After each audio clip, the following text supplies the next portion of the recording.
Hi, Trevor here, reflecting on live stream music. Thank you for stopping by.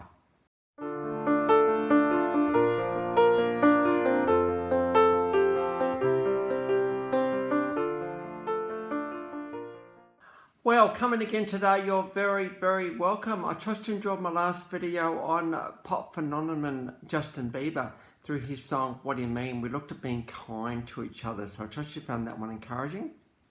We're going from there to 1981 in Memphis, Tennessee. Now, this guy's been dubbed the president of pop, the prince of pop, but he was sort of more surrounded by country music when he was growing up, and including such greats as Johnny Cash. But he soon got a bit of a start on TV because he was part of the Mickey Mouse Club between 1993 and 1995. Now, I do have a bit of a clip below. There's some other people on the show, Christina Aguilera, Britney Spears, a few other people, and Justin Timberlake, who we're talking about today, also got a bit of a start on the Mickey Mouse Club. And we've got a video clip of him singing here, very young.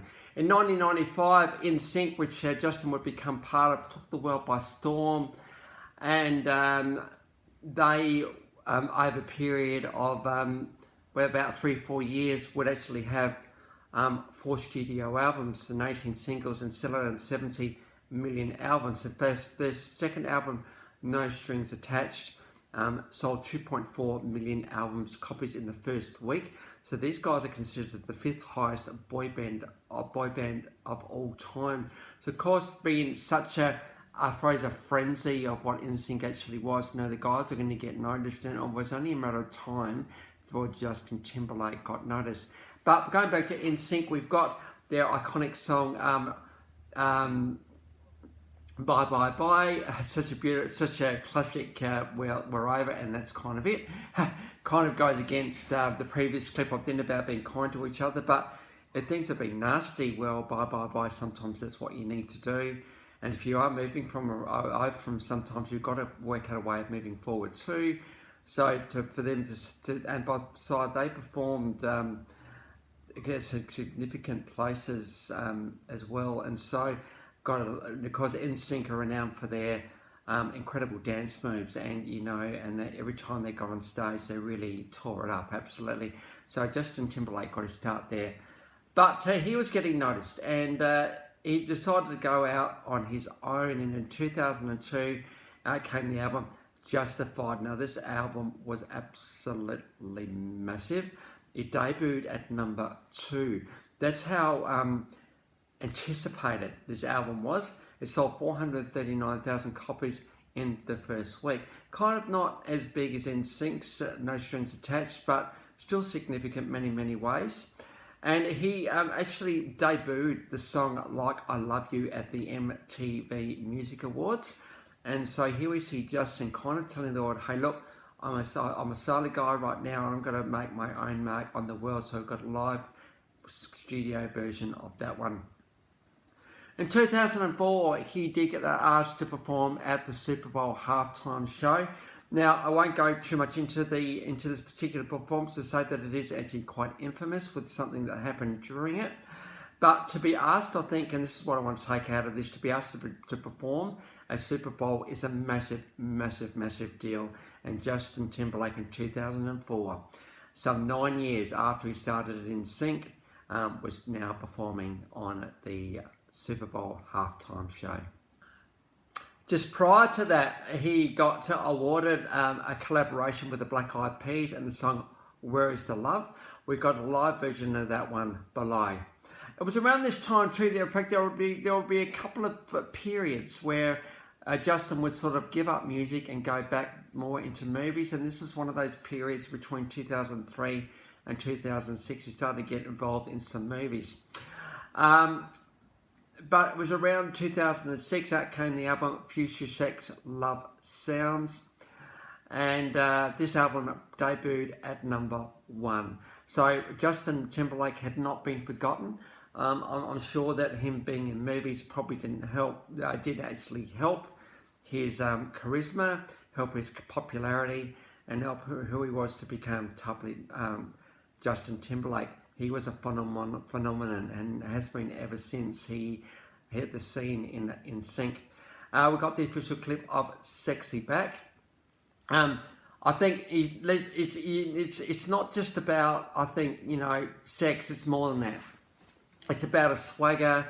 It's about working out how we can actually do production in a different way. This song's received critical acclaim for its production and the way it's using effects and all sorts of things. Justin's voice is actually processed here a little bit, but it just adds to the sound. We don't want to take away from someone singing by overproducing their voice, but just by shaking things up a little bit, you can bring out a completely new style. And this is certainly what Justin did in 2006.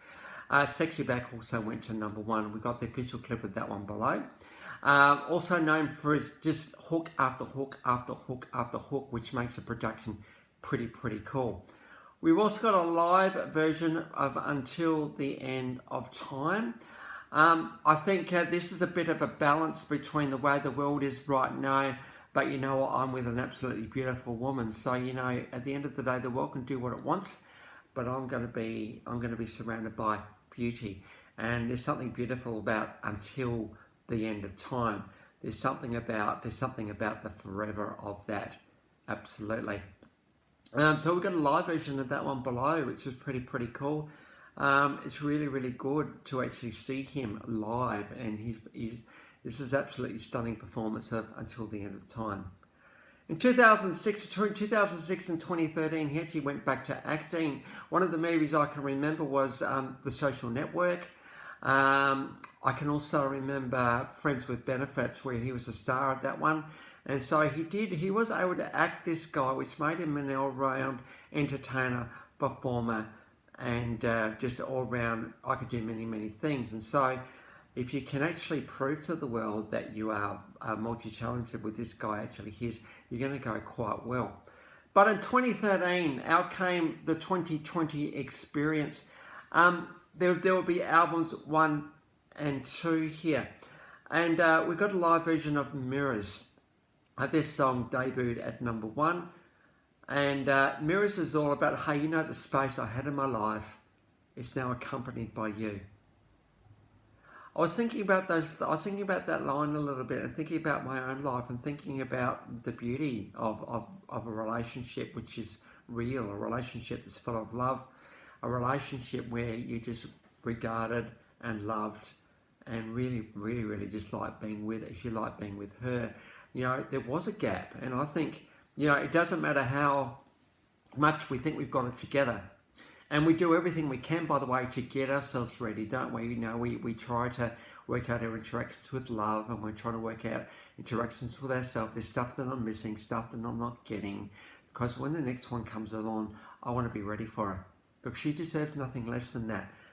But the self-work can only go so far, and you might be spending on self-work for years, but when that significant person comes along, things just click into place. All those little things that you didn't think you're capable of or possible of doing, they just actually happen. For me, a classic example, dancing. I actually enjoy dancing now. I never used to do it, but I enjoy dancing now because it's all about who you're with. Is it elegant? Is it graceful? Am I leading? Well, no. But it's just beautiful to be, I suppose, making love with someone on the dance floor, just in the way you're with somebody in those moments. So I love the concept of mirrors. The space in my heart is now held by you. I think that's a beautiful thing. Also the concept of someone holding our heart, like we give our heart to someone and we say, hey, look, I'm giving you my heart. Please hold it. Please look after it. Please care for it. Please honour it and respect it. Because love is an all-in experience. You don't sort of hold bits and pieces back. You're actually all in or you're not. And so this song Mirrors, it made me reflect a little bit about a beautiful thing I've actually got going on. And for all of you around the world who have this beautiful experience of love and ease and companionship and friendship, as we know, which is an important bedrock of any relationship, to know that they've got your back. and to know that they're well and truly part of your life. You know, they're embedded in you, they're entwined in you. You can't have yourself without them. Now, I'm not talking about being cringy here or being needy. No, it's not about that. It's all about they become so entwined with you, because that's what's meant to happen, isn't it? You become one almost. And the beautiful thing about having that space completed is a beautiful, beautiful thing. So for all you guys out there who understand what this means, even if you've been around for 50, 60 years of marriage, to have your heart held by someone is a beautiful, beautiful thing. Now, Justin Timberlake had a pretty amazing 57th Grammy Awards. He got nominated 7 times and he won 3 of them. So you know what? That's pretty good. To win 3 Grammy Awards in a night is pretty exciting. And so Justin Timberlake, even after his breaks, has just come back and taken the world by storm. In 2018, Man of the Woods. This also album went to #1. In fact, this was the 4th consecutive #1 album. And so, you know, not everybody can have the success. We know that Justin Bieber had the success as well, but to have this success is pretty amazing. Of course, having the online presence as we do these days helps that. We've got the official clip of Filthy below. Now, I thought, well, what's this song actually about? Looking at the lyrics, all about, hey, I'm getting my swagger back, I'm getting my charm back, I'm getting back to Justin Timberlake. I know, because the world actually likes him, so I'm getting my swagger back. So we've got the official clip of Filthy. Justin performed at Joe Biden's inauguration in 2021. He's received 7 American Music Awards, 9 Billboard Music Awards, 3 Brit Awards, so that's both sides of the Atlantic, 4 Emmy Awards, 10 Grammy Awards from 40 nominations. He's had 524 nominations and 176 wins. He is inducted into the Memphis Music Hall of Fame in 2015, one of the youngest people ever to have that honour, and he has received an honorary doctorate into the Berklee College of Music. There's been a significant number of film appearances over the time as well.